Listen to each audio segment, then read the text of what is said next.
If you told me 3 years ago that I'd be crying alone in the back seat of my own truck wearing a cap and gown that smelled like plastic and disappointment, I would have asked you how you knew my life so well. It was supposed to be one of the proudest days of my life.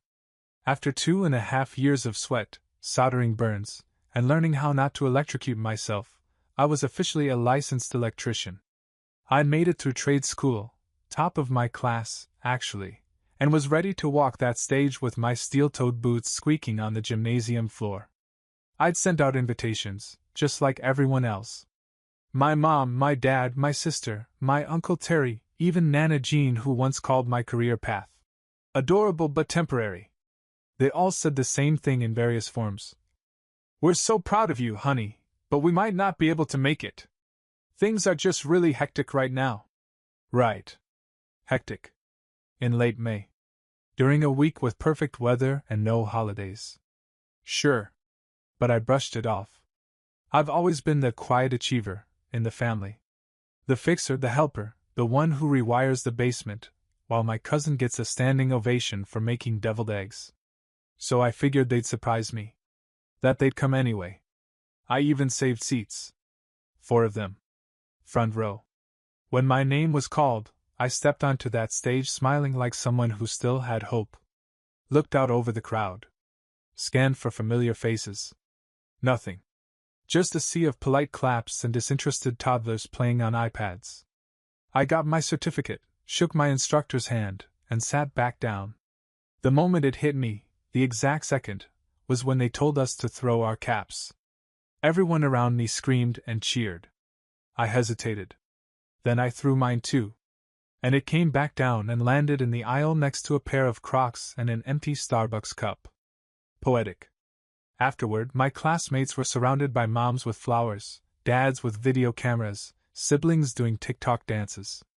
I walked myself to my truck, climbed into the driver's seat, and stared at my certificate. It was rolled up and tied with a red ribbon that someone's grandma had probably volunteered to curl. I unrolled it slowly and read it like I didn't already know what it said. Tyler James Cartwright, Certificate in Electrical Technology, with distinction. Then I sat in silence. The kind of silence that makes your ears ring. I didn't even turn the radio on. Just sat there, sweaty in my gown, while the AC rattled and a graduation balloon bounced sadly against my passenger window. The clerk at Party Barn had told me the balloon would last for days. It barely lasted the drive home. I tossed it in the trash when I got back to my apartment. I didn't text anyone. I didn't post anything. I didn't want pity comments or, "You'll get 'em next time," messages from people who still think trade school is where you go when you flunk out of life. I just changed out of my gown, took a long shower, and made myself a grilled cheese with extra cheese. Because if no one else was going to celebrate me, then damn it, I'd celebrate myself with lactose. That night, I lit a candle, cracked a cold one, and hung my certificate on the wall next to my old high school diploma, the one my parents had made a huge deal about. I'd graduated high school with average grades and a raging case of imposter syndrome, and they threw a backyard barbecue with matching t-shirts and a slideshow. This time? Just me. And the one tiny voice in my head whispering, "You did it." 2 days after graduation, I was scrolling through Facebook while waiting for my laundry to finish spinning its way into wrinkled chaos.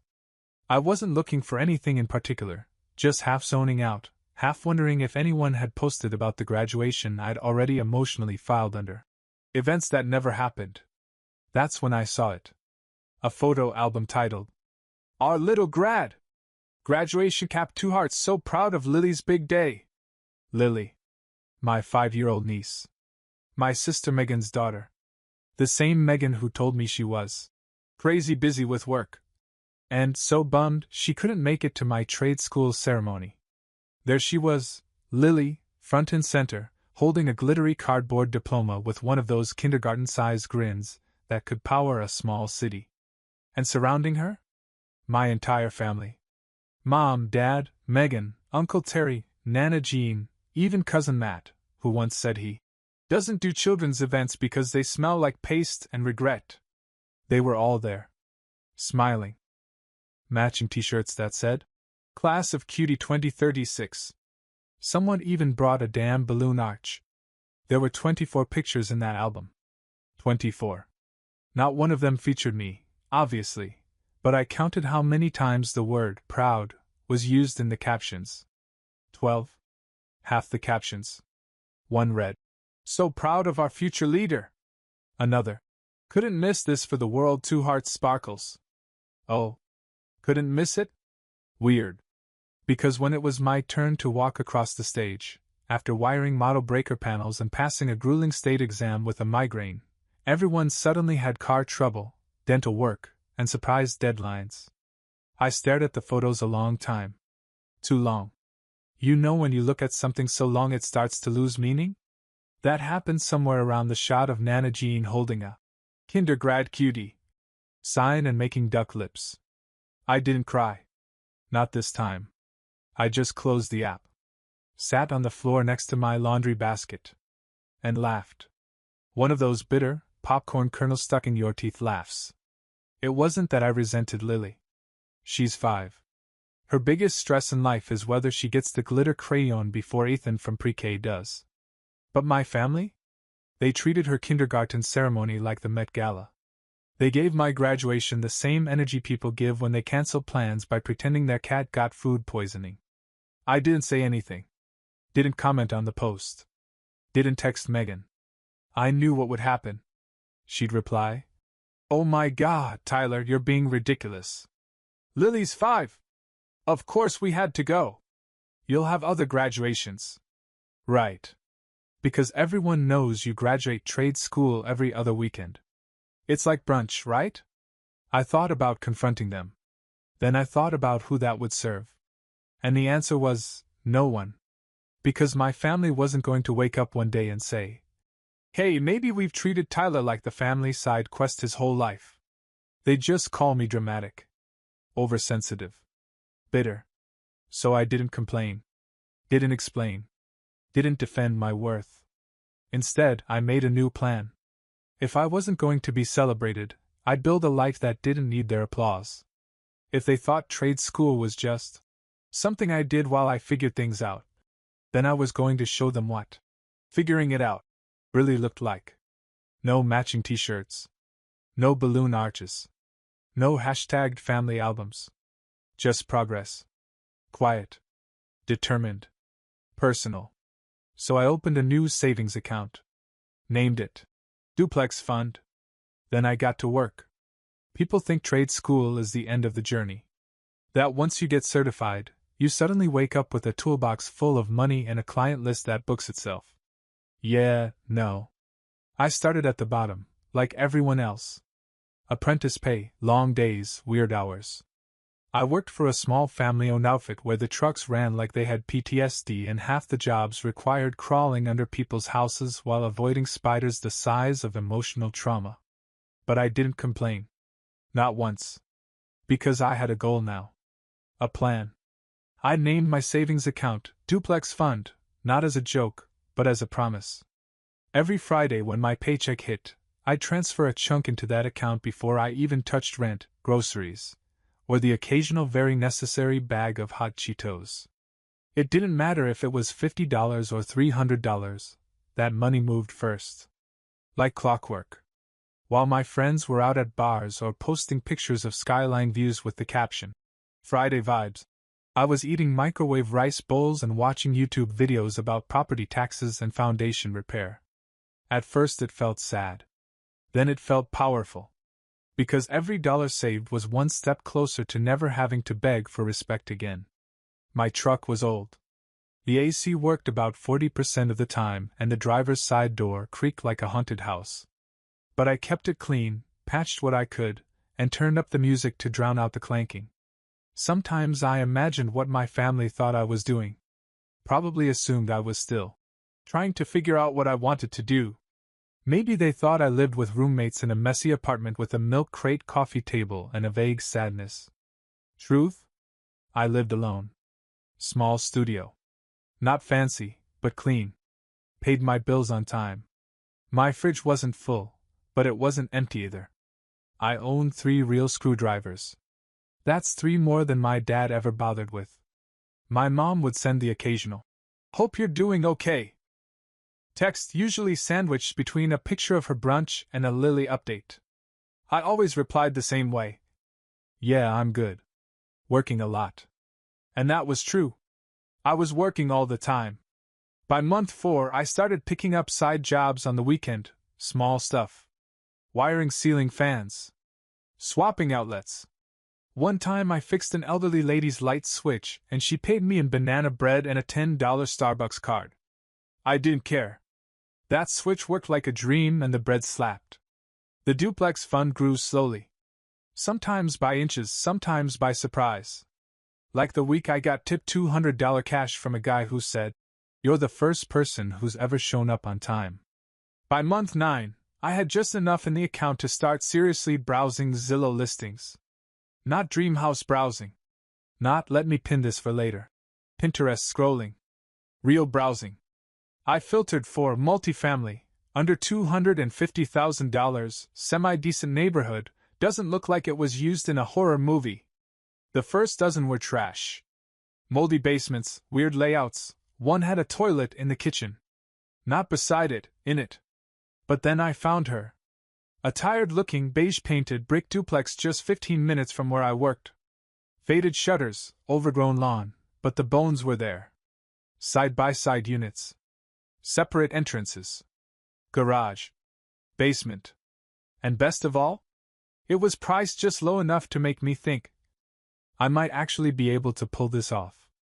I called the agent, booked a tour, and stood in the driveway 2 days later with my steel toes on and a clipboard in hand like I was auditioning for a home renovation show called. Slightly stressed, moderately hopeful. It smelled musty. The paint was peeling. The kitchen cabinets were straight out of 1993. But as I walked through that house, all I could see was potential. I didn't tell my family I was making an offer. Didn't post about it. Didn't text anyone. Just me, my savings account, and a vision. And when the offer was accepted, I sat on my apartment floor with a beer, looked at the email, and whispered, "You did it, man." No applause. No balloon arches. Just silence. And peace. Closing day felt like a fever dream wrapped in paperwork.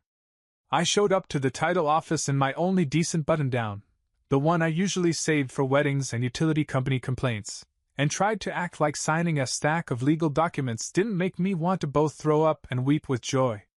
The seller, a grumpy old guy named Ron, handed me the keys like he was giving away a burdensome child. "Needs work," he said. "The upstairs unit smells like fried onions and defeat. But it's solid. Same could be said about me," I replied. He didn't laugh. But the receptionist did, and that was enough to keep my confidence intact. When I pulled into the driveway of my duplex for the first time, I sat there for a good 10 minutes before getting out. Just stared at it. The paint was a weird yellow tan that looked like it lost an argument with time, and the mailbox was hanging by one rusty screw, but it was mine. 2 units. 1 title. 0 backup plans. I walked up to the door and unlocked it, slow like I was expecting someone to stop me. No alarms went off. No one popped out yelling, "Just kidding." I stepped inside. The floors creaked like a bad omen, the windows hadn't been cleaned since Obama's first term, and there was an entire family of spiders living in the corner of the bathroom like they'd been paying rent. But again, mine. The first night, I camped out in the downstairs unit with a sleeping bag, a frozen pizza, and a toolkit. It was 62 degrees inside, and the only light that worked was in the hallway, but I didn't care. I was warm in the way that mattered. Over the next few weeks, I worked every evening after my shift. Electrical work first, obviously, swapped out ancient light fixtures, rewired the crusty kitchen sockets, and installed motion lights out front so my future tenants wouldn't feel like they were auditioning for a crime documentary every time they got home. I painted, patched, caulked, and cursed. Learned how to tile a backsplash with YouTube and sheer rage. Hauled a vintage sofa out of the upstairs unit with my bare hands and nearly died when it tried to take me with it down the stairs. Almost broke my foot, but hey, character building. During this whole time, I never said a word to my family. Not when I closed. Not when I patched the first hole in the drywall. Not even when I found an envelope full of 1990s lottery tickets in the attic labeled, "Dream Fund, do not throw out." Because it was my dream now. And I wasn't interested in the commentary section of people who only paid attention when there was cake involved. I thought about telling them. Maybe texting Mom a picture of the deed. Or casually dropping the phrase, "investment property," into the group chat just to see who salivated first. But then I remembered that no one had time to show up for my graduation. That they'd all made matching signs for Lily's macaroni diploma and had the gall to post it like a Hallmark ad. So, I didn't say anything. Instead, I worked. I made a spreadsheet. Listed rent prices. Interviewed tenants. Took reference calls from nervous cosigners. I even practiced saying, "We'll be doing a background check," in a tone that said I own clipboards and expectations. Eventually, I found them, Jamie and Nick. A teacher and a mechanic. Young couple, sweet, responsible, and genuinely excited to move into a place that didn't smell like despair. We signed the lease on a Wednesday. They moved in on Saturday. I gave them a welcome basket with local takeout menus, a plunger, and a bag of peanut M&Ms. It's what I'd want. That night, I posted one single photo to Instagram. Me, standing in front of the duplex with a thumbs up and the caption, "Excited to welcome my first tenants. Duplex life begins." That was it. No tags. No drama. Just a simple fact. But apparently facts travel. By the next morning, my phone was on fire. It started with a question from my mom. Just that, a single question mark, texted at 6:48 a.m. like I'd accidentally posted a photo of myself committing tax fraud. I didn't reply. By 7:15 a.m., the family group chat was alive for the first time in weeks. "Megan. Wait. You bought a duplex? Since when? Uncle Terry. That's your place? I thought it was a Craigslist joke. Mom. Are you serious about this, Tyler? Nana Jean. Is this safe? Duplexes are for people in crime dramas. Megan again. OMG, you should have told us. Yeah. Like I should have told you about my trade school graduation, and how I walked across the stage to the sound of other people's applause and zero eye contact from my own bloodline? I let the texts pile up. Mom sent a second one directly to me. You should have said something. We could have helped. That one made me laugh out loud in the middle of the Home Depot parking lot, holding a 3-pack of sink stoppers and a gallon of mildew-resistant paint. You could have helped? Like you helped when I asked if anyone could come to my graduation and got 12 variations of "so busy" and "next time"? But again, I didn't respond. Because what was the point? My family hadn't really seen me in years. Not really. To them, I was the backup singer in the grand musical that was Megan and Lily's lives. The guy who fixed their lights, helped move their furniture, and got a pat on the head whenever he wasn't wearing grease-stained jeans.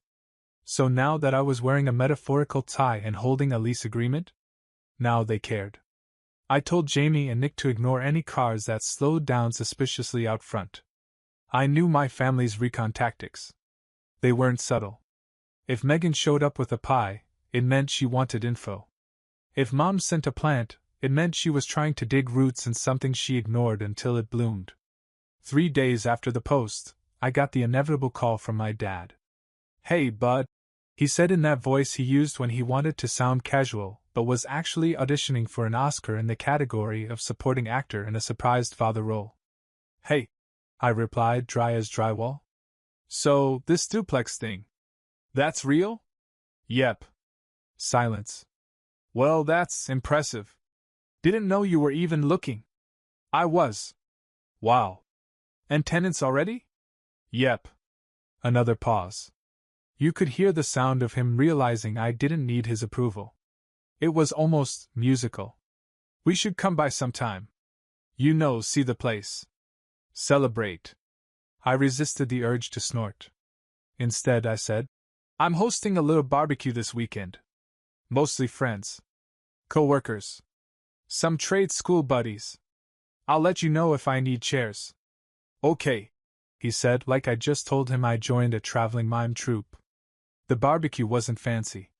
Just a few lawn chairs, a borrowed grill, and a Spotify playlist that alternated between 2000s pop punk and 80s soul because I have range. Jamie brought potato salad. Nick brought a Bluetooth speaker and an actual table, bless him. We ate, laughed, and celebrated a house, my house, being full of people who showed up because they wanted to, not because they were obligated to take a family photo. Halfway through the evening, my phone buzzed. Another text from Megan. Just saw your story. Looks like fun. You know we would have come if you invited us. I stared at that message for a long time. Then, finally, I replied. You said you were busy? 2 days after I texted Megan back, a gray SUV pulled into the Duplex driveway during my lunch break. I was on the porch, eating leftover burgers from the barbecue, scrolling through DIY HVAC forums like the modern homeowner I had apparently become, when I saw the car creep in like it was afraid of commitment. It was my mom. Wearing oversized sunglasses, clutching her purse like the house might rob her. She stepped out, looked around with a blend of judgment and confusion, then gave me the kind of wave people use at the grocery store when they pretend they weren't just talking about you in aisle 4. Hey sweetheart, she chirped, walking toward the porch like it hadn't been years since she'd visited anything I owned. I was in the area and thought I'd stop by. In the area? I asked, raising an eyebrow. This place is 40 minutes from your Pilates studio. She paused. Well, I saw your post. And your sister's upset. She didn't expect you to be so cold. Ah, yes. Cold. The universal word for. Didn't prioritize us after we deprioritized you. I didn't invite her in. Just stood there on the porch with my paper plate and burger like it was a shield. I just don't get it. She continued. Why not say something? We could have celebrated with you. Helped. Like you helped with my graduation? Her jaw tightened. That was a misunderstanding. It was a pattern. Silence. She looked past me into the window. Probably saw the new laminate floors I installed with my own 2 hands. The framed lease agreement on the wall. The life that was building itself, brick by brick, without her. I know we've made mistakes, Tyler, she said quietly. But this, cutting us out? It's extreme. I shrugged. It's not about cutting anyone out. I just stopped waiting for people to show up. She sighed. A long, theatrical sigh that deserved its own stage lighting. You've changed, she said, not quite kindly. I had to. She stared at me for a second longer, like she was trying to spot her old reflection in a mirror that didn't exist anymore. Then she turned, walked back to the SUV, and drove off without another word. That night, I got a call from Nana Jean. Which was unexpected, because the last time she called me, it was to say my haircut looked too liberal, and hang up mid-sentence. She opened with, Your mother's crying. And Megan says you're being dramatic. Was it dramatic when none of you showed up to my graduation, but wore matching outfits for Lily's? There was a pause. That was different. No. It wasn't. More silence. Look, she finally said. You're not wrong to feel hurt. But family forgives. Sure, I said. But family also remembers. I hung up after that. Politely. No yelling. No slamming phones. Just done. The next day, I got another message. This time from Megan's husband, Corey, a man whose greatest life accomplishment was winning second place in a hot wing contest and once comparing my career to being like a fancy janitor. Corey.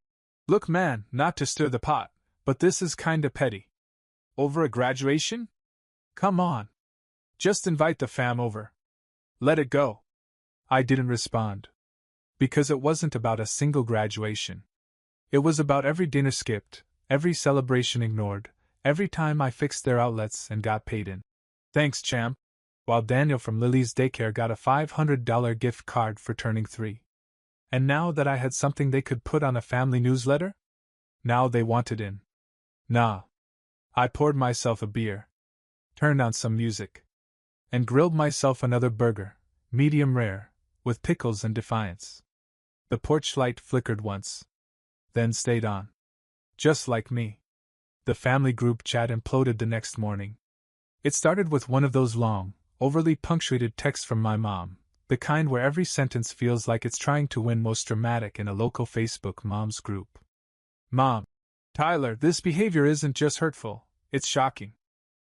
We are your family. We love you. But this wall you've put up is heartbreaking. I can't sleep. Megan's been crying. Please. Don't throw away your family over a misunderstanding. That word again. Misunderstanding. Like I'd misheard the silence when no one RSVP'd to my graduation. Like I'd misread the social media post celebrating Lily's construction paper diploma. Like I'd misunderstood the years of being told I was so independent. Every time I asked for help and got a pat on the back and a coupon for fast food instead. I didn't respond. So naturally, Megan jumped in. Megan, if you're gonna punish the whole family just because you didn't communicate, that's on you. We weren't trying to hurt you. Me, finally. You didn't have to try. You just had to do nothing. Megan. Wow. Dramatic much? And that's when it snapped. All of it. The years I'd bit my tongue. The thankless DIY repairs. The birthdays where I got a card and a "hope you're doing well," while Megan got wine tastings and balloon deliveries.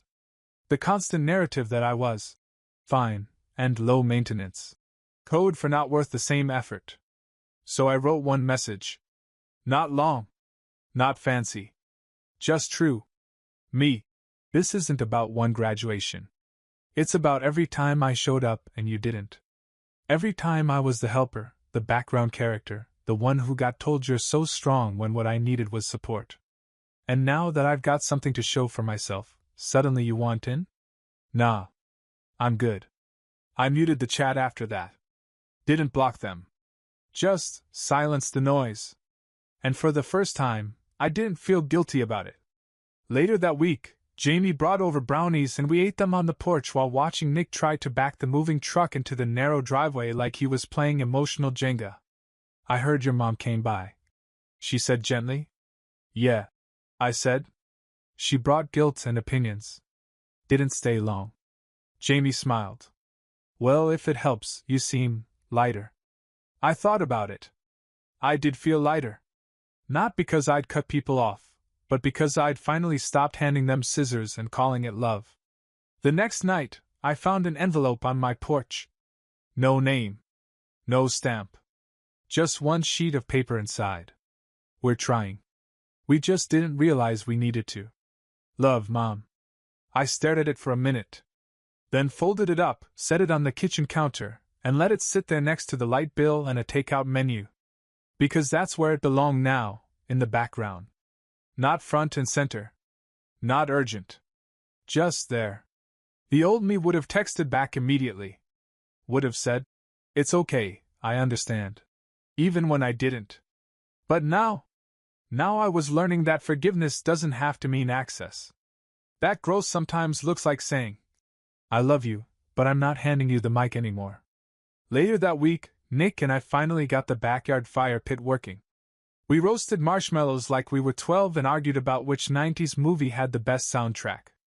And as I sat there, smoke in my hoodie and chocolate on my fingers, I realized something. I didn't need a big confrontation. I didn't need a Hallmark ending or a perfect Instagram story. I just needed peace. And for the first time in my life, I built it myself. A month after the barbecue, I came home from a long job rewiring an old church basement and found a letter in my mailbox. No return address. Just my name in familiar handwriting. Inside? A birthday card. From Megan. It said, "Happy 25th. We miss you." No gift. No phone call. No mention of the duplex. Just that one line. I didn't text back. Didn't rage or rejoice. I just set it in a drawer, next to the old tape measure Grandpa left me when he passed. The one with the paint marks and the worn-out numbers that still worked just fine. Because some things don't need to be flashy to be useful. That weekend I had a few friends over.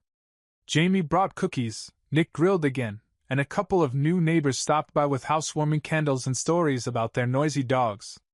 We laughed, swapped stories, and played terrible music off someone's cracked Bluetooth speaker. At one point, someone asked, "Where's your family tonight?" I smiled. "Busy," I said. Then I walked back inside. My house. My keys. My walls. My life. And for the first time, it didn't feel like something I had to explain. It just felt right.